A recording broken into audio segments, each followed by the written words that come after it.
Kailangan nga natin ngayon mag-disinfect mga boss ng ating kulungan at ang kapaligiran ng ating manukan para makaiwas tayo sa mga sakit mga boss at mapanatiling sa maayos silang kalusugan.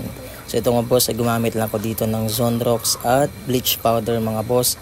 Simpleng-simple na pang disinfect natin dito sa ating kulungan.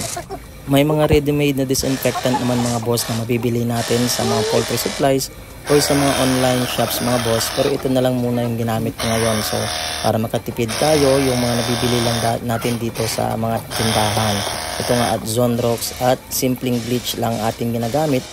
Ang kagandahan nga dito mga boss ay meron akong ditong pressure washer, so ito na lang ang ginamit ko mga boss para mas madaling maikalat or maibigay natin yung disinfectant sa bawat sulok ng ating kulungan mga boss.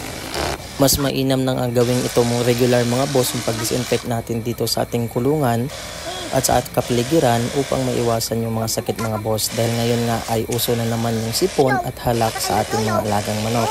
Hindi lang dito yan sa area natin mga boss, kundi pati na rin sa ibang barangay at sa ibang mga nagmamanukan mga boss.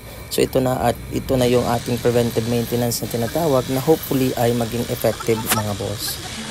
At syempre di yan matatapos kung hindi makikialam ang aking boss Waway mga boss. So ayan,